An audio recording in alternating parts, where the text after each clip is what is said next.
Voici le classeur Excel Astuces pour l'astuce numéro 60. J'active le bouton de l'astuce 60. Voici, nous avons un tableau ici qui recense un certain nombre de vendeurs répartis sur des antennes qui ont réalisé un chiffre d'affaires avec un ratio de ce chiffre d'affaires par rapport à la totale des ventes de l'ensemble des vendeurs et le nombre de clients réalisés par chaque vendeur. Donc nous avons un tableau avec un certain nombre d'éléments. On recherche à faire apparaître sur ce tableau ici de gauche uniquement les informations d'un seul vendeur. Pour cela, on va sélectionner le vendeur ici dans la cellule C5.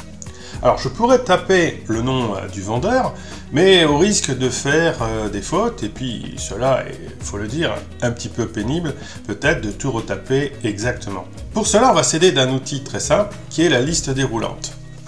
Je me positionne en C5, j'active l'onglet Données. Sur cet onglet, j'active la commande Validation des données, puis la sous-commande Validation des données. Une boîte de dialogue apparaît. Dans cette boîte, je vais autoriser la liste. Puis je vais donner la source. Donc la source, c'est l'ensemble des valeurs que je veux afficher dans la liste déroulante. Je clique dans cette case, égal, et je sélectionne l'ensemble des noms des vendeurs, qui vont donc de H8 jusqu'à H37. Il y a les références absolues sur cette matrice, donc les dollars, je les laisse, c'est absolument nécessaire. OK. Je reviens en cellule C5, j'ai une petite flèche grise qui montre effectivement qu'il y a une liste déroulante. Je clique et j'ai la liste de tous les vendeurs. Parfait. Donc, première chose de faite. La deuxième, maintenant, pour m'aider à faire fonctionner cela et rechercher l'enregistrement précis en fonction du choix que je vais faire en cellule C5, je me positionne ici dans la cellule C8 et je vais utiliser une fonction qui est vue assez souvent, qui est la fonction recherche X. Égale recherche X, parenthèse ouvrante. Cette fonction a trois arguments. Le premier argument, c'est ce que je recherche. C'est le nom du vendeur, donc l'information que j'aurai en C5. Je clique en C5. Comme cette information est dans cette cellule précisément, je le mets en absolu, donc avec les dollars. Point virgule. Maintenant, je vais désigner l'ensemble des valeurs qui peuvent contenir la valeur qui est en C5. Donc, c'est la liste de tous les vendeurs. Donc, de H8 jusqu'à H37. Cette matrice, volontairement, je la mets également en référence absolue, donc avec les dollars. Point virgule. Et maintenant, je vais désigner l'ensemble des valeurs que je veux obtenir. Comme dans mon tableau, je suis positionné dans la cellule des antennes, c'est que je veux obtenir l'antenne.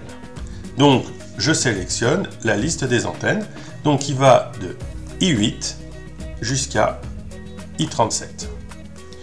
Et cette fois-ci, je laisse en relatif. Pourquoi? Parce que déjà, je sais que je vais utiliser la recopie pour compléter le reste de mon tableau.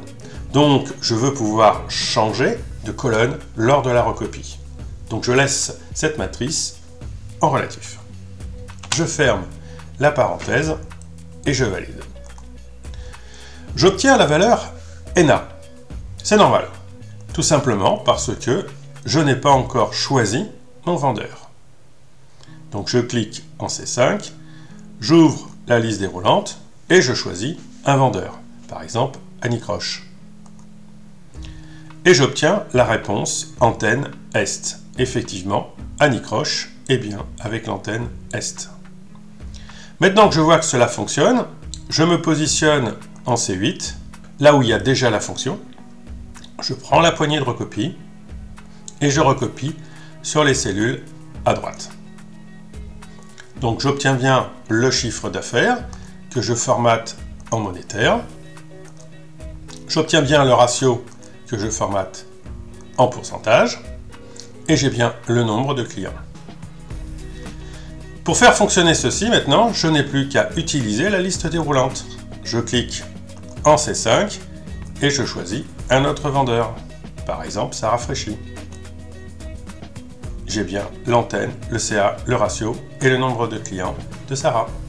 Et ainsi de suite. Vous voyez que ça devient beaucoup plus sympathique à utiliser. Allez, je vais prendre Mylène Mi-Coton. Voilà.